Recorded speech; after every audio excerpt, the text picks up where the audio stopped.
Guys, I hope you're all well. Today I'm going to film a video all about how I stopped buying makeup. If you're anything like me and you've spent the last 10 years watching YouTube, then you probably have quite a substantial makeup collection, because I certainly do. I'm like a self-confessed makeup addict. If you've seen my makeup inventory, you know where we're at. And obviously I've been on a no-buy now for 4 months, so I've not bought any makeup in at least 4 months, but I don't think I'd bought any a couple of months before that either.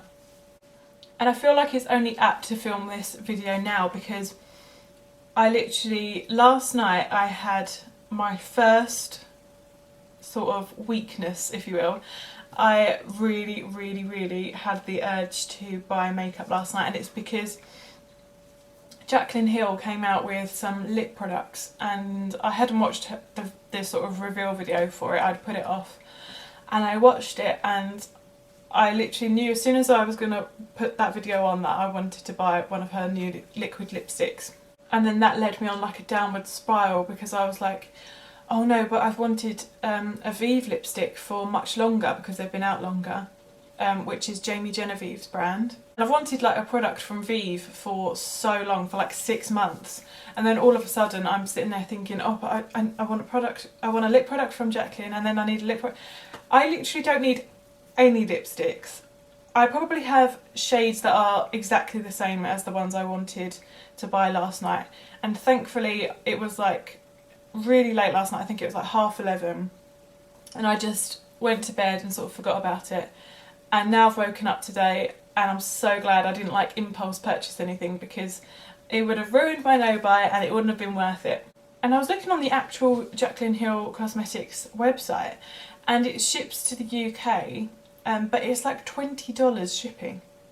So even though the lipstick's $20, you're paying $40 just to get it, and it's just, that is not worth it to me.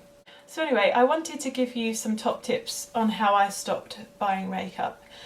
And like I say, I haven't had the urge to buy makeup at all for months and months. Last night was the first time, so I do feel like I've got some of these tips down to a T now. So the first tip I have is to multitask what products you already have. This is a tip more for like project planning and actually getting product out of your collection. So you think you have too much makeup like I do, then this is what I do to try and remove some of that product out. And when you realise that you can use products for multiple purposes, it does then stop you from wanting to buy other makeup. So I'll give you an example. I've been using a cream blush in one of my project pans, and I've been using that on the cheeks and on the lips at the same time. And not only does that, you know, help to use up the product quicker, but it also makes a really flawless makeup look as well, because all of the tones match and it's sort of like a really put together look. I love it. And then on the flip side, I've been using lipsticks as cream blush.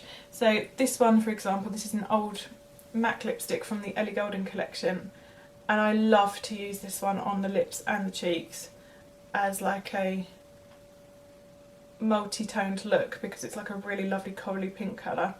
And another thing that I've been doing to help use up my eyeshadows quicker is I've been taking really shimmery, like light gold eyeshadows and pressing them, sort of taking a bit out of the pan, pressing them down on my hand and mixing it in with my primer, and it creates the most beautiful glowy base.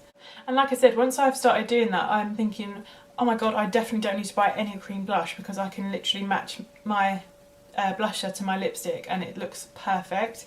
And you know, I don't need to buy any of these illuminating primers, because I can literally make my own. And I would say that the second thing I've done, which has helped me so much with cracking this makeup buying addiction, and that is I've made a makeup inventory.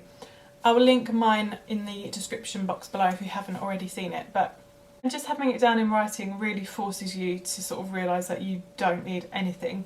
And it will be really heartbreaking for me if I bought loads of new makeup and then had to sort of, at my next makeup inventory update, have to tell you that my numbers have gone up.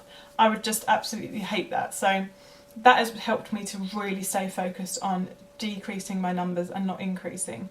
If you have a much smaller makeup collection, you could work on the one in, one out basis so that it never gets out of control. So you could work on using something up before you bring something else in. and then that should slow the rate down of what you're spending. And moving forward, when I've got my makeup collection down to where I actually want it to be, I'll probably start doing that and work on a one in, one out basis as well. Another thing that I've started to do is I have made like a wish list on my phone. So every time I'm influenced by a YouTube video that I need something, I will write it in my notes app on my phone, and I'll put it in like a sort of wish list, as if to say, like, if my birthday's coming up or Christmas or whatever, I can refer to that wish list and pick out the ones that I really, really want. And like I said in previous videos, if it comes to my birthday in so my birthday's in September, for example, so if it gets to September and I look at my wish list and I still want something from that list, then I know that it's worthwhile for me to get that into my collection, if that makes sense. Rather than seeing it once in someone else's YouTube video, liking the look of it, impulse buying it, and then just needlessly adding it to my collection. And I probably won't even get round to using it straight away because I'm already trying to use up the stuff I already have. Part of my brain is like, oh no, but I need to get it now in case they discontinue it, or, you know, it's not around in a year's time. But if it's a decent enough product, then it will be around next year. So those are my top tips on how I've stopped buying makeup. Obviously I'm only like a few months in, and I'm sure in another few months I will have even more tips, so maybe I'll do a part 2 in the future. But for now, these are the tips that have helped me to literally not buy any makeup for months and just be content with the stuff that I already have. So I hope you enjoyed this video. If you've got any tips, then leave them in the comments. I would really appreciate that. And if you could subscribe to my channel for more videos like this, that would be absolutely amazing. I would love to see you again. And I will see you in my next video. Bye.